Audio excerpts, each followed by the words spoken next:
Recently, I was invited to role-play an atheist at a Christian school. Now, normally when I do this, the audience will know that I'm actually a Christian, put on glasses, role-play an atheist.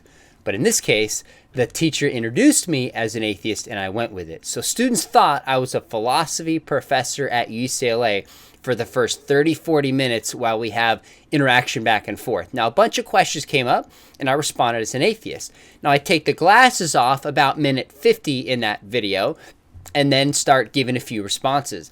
But since posting that video, I've gotten a ton of comments on social media, in the YouTube video itself, of people asking me to address the questions from a Christian perspective of what I actually think about the challenges that are raised. So here are responses to 7 of the big questions that came up. And I'm also going to just either link or mention a video or a book that'll help to take each of these in more depth. Enjoy.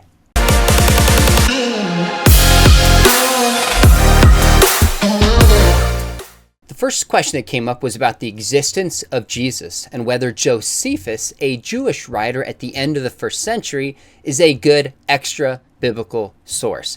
Now, first off, even if we had no extra biblical sources, I would still trust minimally the existence of Jesus because of the different New Testament writings and the case that they are reliable. But with that said, Josephus is a Jewish writer, end of the 1st century, and has 2 references to Jesus of Nazareth. Yes, he mentions other people named Jesus, but in Antiquities of the Jews, chapter 18, there's a debated passage that references Jesus. Now, we won't enter into that debate here, but many scholars agree that that passage was interpolated or adapted later on, but there's still a historical core that refers to Jesus living minimally, dying, and at least being viewed as the Messiah by some of his followers. But a passage that's not disputed, as far as I could tell in my doctoral research on James, the brother of Jesus, is the passage in Antiquities of the Jews, chapter 20. The reason it seems largely undisputed is that there's really a political debacle going on, and Ananias kind of seizes authority, and it literally just mentions that James, the brother of Jesus the Christ, was put to death, and then it moves on. So both James and Jesus are mentioned so incidentally that it hardly seems the kind of thing that would have been invented. What's the bottom line? Josephus is one good extra biblical source for the existence of Jesus and also how Christians viewed him as the Messiah towards the end of the 1st century. Now, a second question that came up related to the multiverse. And oftentimes the multiverse is viewed as explaining away the fine-tuning in the universe. Some would say if there's a God, he could fine-tune it, but if there's an infinite or many worlds hypothesis, that could also explain why there's at least one or a few fine-tuned universes, and we shouldn't be surprised to find ourselves in a fine-tuned universe. Well, much could be said about this, but here's 2 ways that I think can be pushed back against this. Number 1, I don't think it's a wash between God and the multiverse, because God is a much simpler explanation for fine-tuning. All we have to do is posit one intelligent agent capable of fine-tuning the laws of physics and cosmology to explain away fine-tuning. But the multiverse posits many or an infinite number of universes to explain this. So God is arguably a simpler explanation. But even more pressing, even if there is some kind of multiverse, this is not going to get rid of the need for a mind and the evidence for design, which is a part of the purpose of the multiverse in the minds of many in the first place. Why? Well, think about this. An example that's given by Robin Collins. He says, if you want to know where bread comes from, you say, well, a bread maker. Well, that doesn't explain the need for design because we still need an explanation for the design of the bread maker. Well, in inflationary cosmology and string theory, you don't get rid of design by positing a multiverse. There still needs to be an explanation for why there is a multiverse generating fine-tuned universes such as ours, just like you need an explanation for a bread machine that was made to make bread. So bottom line is the multiverse is not a simpler explanation. And even if there were a multiverse, it wouldn't get rid of the evidence for intelligent design. I would recommend chapter 16 from The Return of the God Hypothesis by Stephen Meyer, or my interview with him. We go into this in depth. The third question that came up was a wonderful question. How in kind of a physical universe do minds and consciousness emerge? This was one of the best questions that a student asked. Why? Because the bottom line is there is no naturalistic explanation that can explain how dead matter can spawn a thinking, self-reflective, conscious being. There's none. I studied this in my master's program, and we looked at all sorts of different theories for explaining consciousness.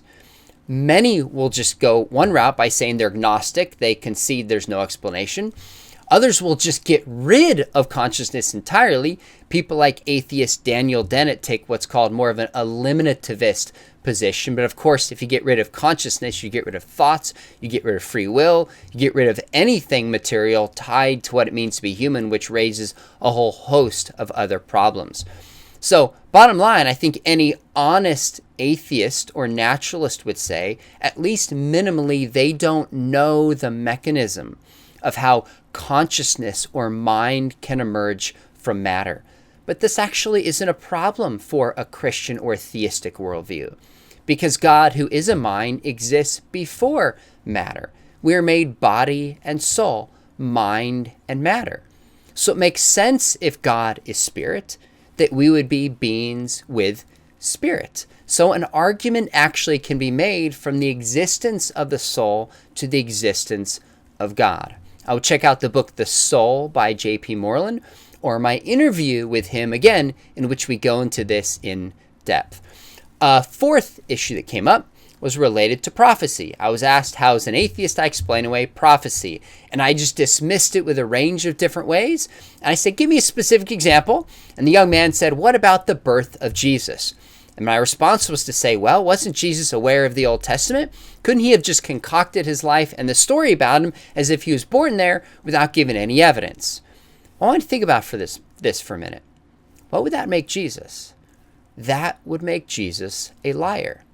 That he intentionally lied about where he was born to concoct a spiritual story to mislead people about their eternal fates.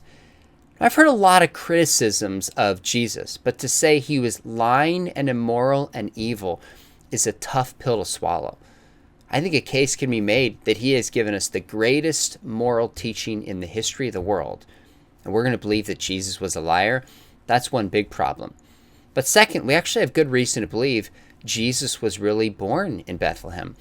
The Gospel of Luke records this early on in the early chapters. That's the first century.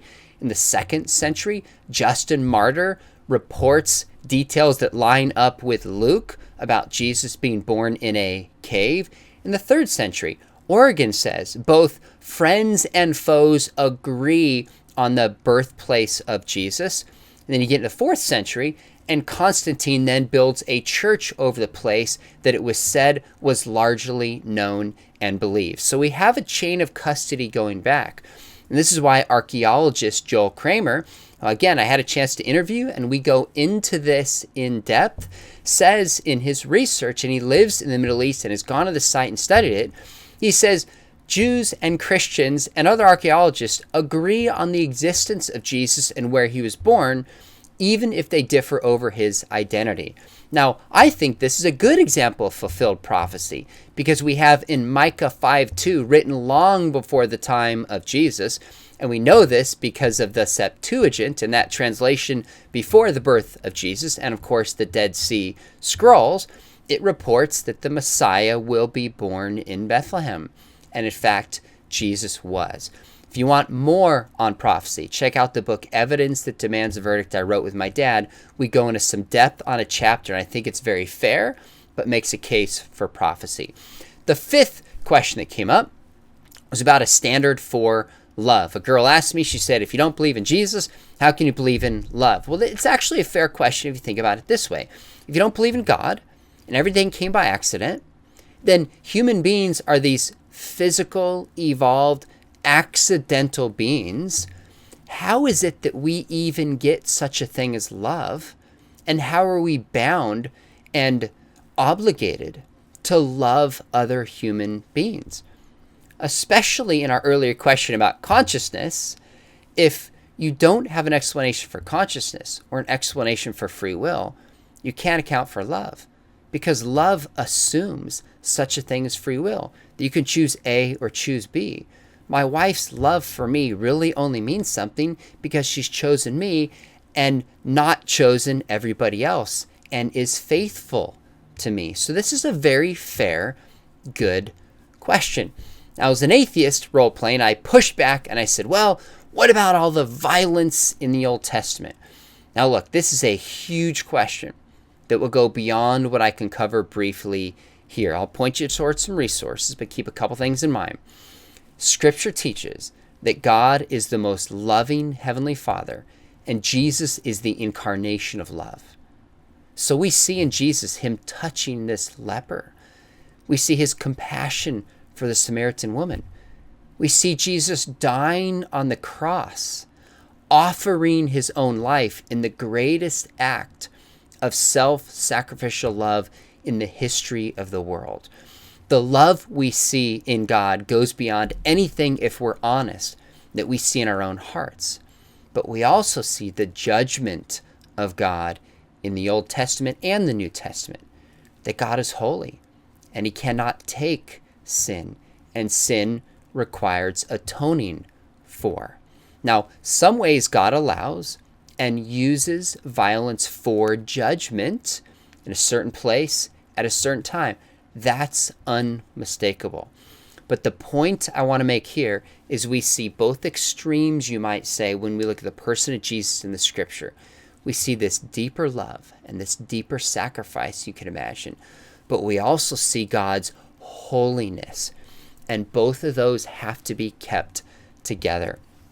Here's a link to an article that may be helpful. I walked through with a professor, actually not an article, an interview with a professor at Talbot School of Theology I teach with, and we walked through the different ways that Christians can make sense of Old Testament violence. If this is a question that bothers you, that would be a great place to start to make sense of this challenge.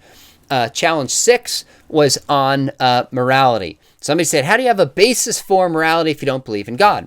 Basically, I pushed back and I said, look, you can know right and wrong if you don't believe in God. Right and wrong is based on making choices that lead to flourishing of other human beings. And you don't need an ancient book to tell us this. Well, let me push back on this in a couple ways. If you say that flourishing is something humans should attain for, you're still saying that's something we should do, we're obligated to do, that it's right to do certain things and wrong to do others. That assumes an objective standard of right and wrong. And I don't know how you get that without there being a God. So many atheists want to say, oh, my morality comes from flourishing, but then they muzzle in design and purpose and moral obligation. That doesn't make sense in an accidental, purposeless material universe that has not been designed. On the flip side of this, realize if you're saying what is right is helping people, what is wrong is harming them, you're assuming humans have intrinsic value and that I shouldn't treat humans the way I treat a rock.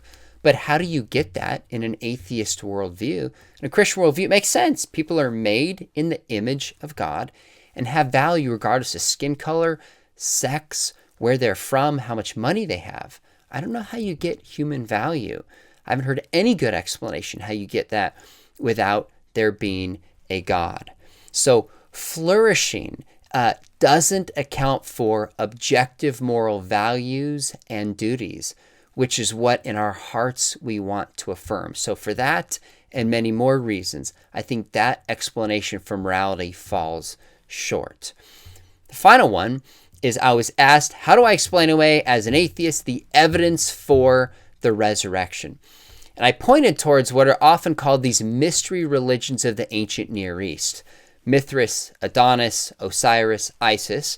And these are supposedly ancient stories that have the same characteristics as we see in the Christian story. Things like resurrection, Things like born of a virgin, things like having 12 disciples, claiming to be God, etc. Well, what's interesting about this is when I was in college, I went through a period of questioning and doubt that was really pretty serious for me. And it was because the first time I heard this objection, I thought, Christianity is just ripped from these ancient mystery religions. It was unsettling to me, not only intellectually, but it was unsettling to me emotionally. Now I look back and can't believe I bought this idea because it's a bad intellectual objection. There's a whole bunch of problems with this. One problem is the dating, is that when you look at actual similarities that can be made between these pagan mystery religions and Christianity that are actually similar in any way, the evidence seems to show they come after Christianity rather than before. So if borrowing is taking place, you can make a case that at least in some instances, these pagan mystery religions borrowed from Christianity, not the other way around. The other thing is these similarities are exaggerated. So you hear these stories say, oh, Cyrus was resurrected. Jesus was resurrected. Maybe Christianity's borrowed from this ancient Egyptian mystery religion. Well, if you just look at the story of Osiris being murdered, cut in the sea, thrown in the sea, cut into a whole bunch of different parts, thrown in a chest and becoming god of the underworld, there's no good reason to think Christians borrowed from somebody who was murdered rather than willingly laying down his life, and somebody who becomes a god of the underworld rather than actually being resurrected. This is just two of many problems. In fact, a third one is, if you actually want to understand Christianity, don't go to its pagan roots, go to its Jewish roots. I mean, Paul was a Pharisee of Pharisees from the tribe of Benjamin. Jesus says in Luke 24, don't you know the scriptures spoke of me? So over the centuries, paganism did affect Christianity in different ways. But if we want to go back to its origin and understand the message of Jesus and the scriptures, going to pagan mystery religions is not going to help at all. What we need to go is to the Hebrew scriptures, the 39 books of the Old Testament. In the updated book, Evidence that Demands a Verdict, that I wrote with my father, Josh McDowell, because this question of the mystery religions so rocked me when I was younger, I wanted to have the single best chapter responding to this. So in that book, Evidence that Demands a Verdict, you will find a chapter responding in depth with footnotes to the mystery religion's claim and realize there's no good reason to think that can explain away the evidence for the resurrection. I hope this has been helpful. I realize there's maybe some other questions that were not addressed here. If you email me through my site, seanmcdowell.org, I have an assistant who'll do his best. He's super smart to find books, resources, articles to help. The books that I mentioned and the links to the interviews will all be below. Thanks for watching. I hope this helps.